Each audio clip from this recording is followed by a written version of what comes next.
What is going on, everyone? Israel back again with another video. In today's video, we're going to be talking about the Boston Red Sox. So Boston is a very weird team. They always have some winning seasons and they've always had some really bad losing seasons, but this team somehow finds a way to win. I mean, if you look at their last couple of championships, they've always had a really losing season. Then they get in the playoffs and they just win the whole thing. So that's kind of like their theme at this point. But looking over the last couple of years, they've hadn't really had that much success if you look at their previous last couple of years. Ever since from 2019, after they won in 2018, we haven't seen that much success from the Red Sox. 2021, they almost got back to a World Series, but ended up falling short to the Astros. And now the last 2 years, they've been 78 and 84, and I don't know where this team is really at right now. They still let some of their stars go, like Xander Bogaerts, which I think maybe was the right move with how much he got and, you know, how good he actually was in the Padres and that whole situation. So that might have been a smart move for him looking long term because they didn't want to give him a massive contract. We'll see if they're right on that decision throughout all the years, but going into 2024, does this team get past 500? I think that's the big question. I still think this team has a possibility of getting 5th in this division, but they might be 500. I mean, they had two back-to-back 78 win seasons. I mean, that's pretty hard to do in general, to at least be that consistent year over year, but they've been pretty much known for that if you look at their last couple seasons in general. So it's been pretty weird with this squad. I mean, personally for me, they haven't really done many moves. They just made their first signing, I think, like last week, at least when I'm recording this video, and they had the Alex Verdugo trade. So it's just a weird team. I know they didn't want him anymore, so, you know, I guess it makes sense to give him to your division opponent who's going to probably beat you throughout the season. But yeah, I don't understand that move at all. But yeah, it is what it is for them. They get a couple pitchers back. We'll see how they do over there. Obviously the Chris Sale thing was pretty interesting. I do like it for both squads. I mean, I think for the Red Sox, you obviously get Grisham. He's a young kid, and he actually is pretty good when he's in the MLB. So I'm excited to see what he can do in Boston. I think that kid can be a really good player. And then obviously I know they didn't want to deal with Chris Sale. He's getting old. They might as well get a player back for him that's pretty young. So makes sense for the Red Sox in that regard, but the Braves just trying to add to that, you know, crazy arsenal they already have. So with Chris Sale being gone, we know Rafael Devers is the last player from the 2018 playoff roster. And this guy's locked up. We got to remember, he's locked up till 2033, which is pretty crazy on that massive contract, that 10-year one. As we talk about this financial situation with them, we obviously know Devers is locked up, Yoshida's locked up till 27, Trevor Story's locked up till 27, and then he has a team option for 28, which I think they're probably going to deny because he's going to get old at that point. He hasn't even been playing with the Red Sox for that many games. To be honest, he's always getting injured. So Kenley Jansen is in that second year of his contract, and they made some moves like that across the board. So the financial situation in 2024, they have $107 million spent on the squad. Adding in the arbitration, everything, it's going to be $133 million on this team, which is pretty good for the Red Sox. I mean, I do think they definitely could sign more players and get this team really good, but we're going to see if they choose to do that over the next coming weeks, because the time I'm recording this video, we're only about 6-7 weeks from spring training. So, you know, stuff's got to get moving with these free agents, you know, and all these guys getting signed, because you don't want to go into camp and not have a contract, you know what I'm saying, or go late to camp, which does happen sometimes. There's a ton of players out on the market right now, which we know. I mean, Blake Snell, I think, for me, is the big one. I mentioned him so many times, but he really is the big one. He just came off the back-to-back Cy Young wins. I mean, no one's really talked about this guy at all. I mean, he's probably got some offers or something, but he just probably hasn't committed to anything yet. But there's a ton of other players that haven't got signed either that could definitely be a solid piece to any team. Maybe the Sox have reached out to some of these guys, but they've been doing most of their stuff through trading. So, you know, I think they're doing a good job. You know, maybe we'll see more trading if they ever allow teams to trade draft picks, which I think could be controversial, could not be controversial, adds their strategies to the GM side of the game. But with the draft lottery and your spot, I don't even know how that would work, to be honest. They'd probably figure it out somehow. But and the weird thing for me with the Red Sox, it's like, okay, they haven't really made many moves. They're trading, right? They're doing all that stuff. But you look at their prospects, this is where it gets really weird to me, because they don't really have that many players that are ETA for 24. So that's not like the problem. It's just they're not, I don't think they're going to be up in 24. They have about 4 guys in this ETA all in AA right here. And I know that some of these are high draft picks, but the stats are not really adding up to how good they're actually going to be. I mean, we looked at Marcelo Meyer. I mean, his stats aren't really the best, to be honest, through the 3 seasons he's played. He's a good player for sure, but I mean, the stats we're seeing in AA from his 43 games were not really the best either. He's batting around a 189 in AA in his 43 games there, so that's really not solid, and he didn't really have the best OPS or slugging. Yeah, and even if you look at some of the other players, it's pretty similar. All these guys are in AA for the 2024 ETA, but looking down the list at 2025 and even 2026, I mean, these guys look more ready than the 2024 guys. I think you could take a guy like Kyle Teel, just got drafted in 2023, the 14th pick for the Boston Red Sox. If you look at his games he's played, this guy looks phenomenal in AA and throughout high and rookie ball. He only played 26 games in the minor leagues, batted 363 on all teams, but a 977 OPS, which is really solid. So yeah, I think Kyle Teel is more of like an all-star player than some of the guys they have. Obviously catcher, so he'll be in Portland as well. But their Portland team does look pretty solid right now, so, you know, maybe they'll group these guys together and call them up. I don't know. It's going to be interesting, but yeah, that Portland squad is where most of their prospects are at right now. And they all have different ETAs, and, you know, who knows if they're even accurate or not, you know, let's be honest. Because sometimes they're not. It just is what it is. Yeah, it should be interesting. I mean, I'm excited to see some of these prospects. Obviously, we've seen the Red Sox. I mean, they've had good. Like 2021, for example, they were in the playoffs and they got like the 4th pick because they had a terrible 2020. So it just is what it is. And we've seen Boston Red Sox have a really high pick and then a really low pick. But, you know, some of their guys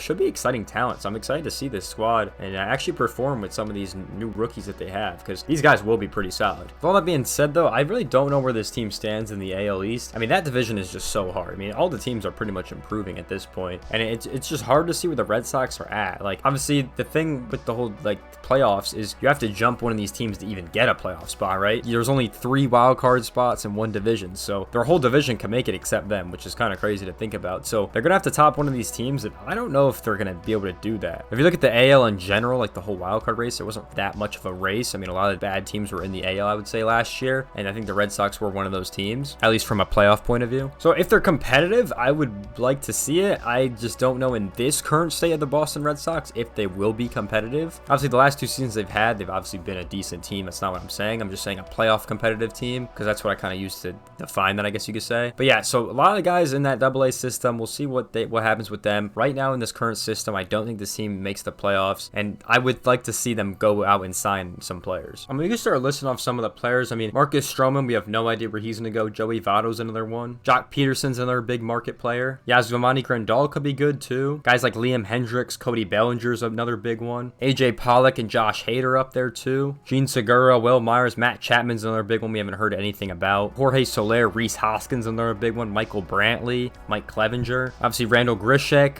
You know, we got Blake Snell, Jordan Montgomery, another big one. We haven't heard anything about any of these players yet. I mean, JD Martinez, I mean, he's been here before in Boston. Guys like Corey Kluber, James Paxton. Eddie Rosario for me is a great player. I mean, that'd be interesting to see if they want to pick him up. Michael Lorenzo didn't get picked up either. I mean, there's a ton of players just looking at the track of who didn't get picked up. It's actually pretty insane to think about all these guys. I heard there were some talks about Gio Urshela getting picked up. There were a couple of teams interested in him. But besides from that, I haven't heard anything about a lot of these players that are free agents, which is pretty insane to think about. So yeah, I think one of those players I listed could definitely help the Boston Red Sox for sure. It just depends if they're going to pull the plug. But in my opinion, I don't see this team in the playoffs. Maybe close like last year. They were kind of in it a little bit. But right now, man, I just don't see it happening. Just kind of my take on the Boston Red Sox. Where do you guys see this team in 2024? Where do we have the Red Sox going? Just in my opinion, I just don't think it's going to be this year. But we were always wrong about this team, because they're always just somehow going to get up in the playoffs and somehow get back to the World Series and somehow win again. That's just what they do. No one really expects it. It just kind of happens, to be honest. So, but if you guys did enjoy this video, make sure you guys like, comment, subscribe. Go check out the other videos on the channel, and I'll see you guys in the next one. Peace out, everyone.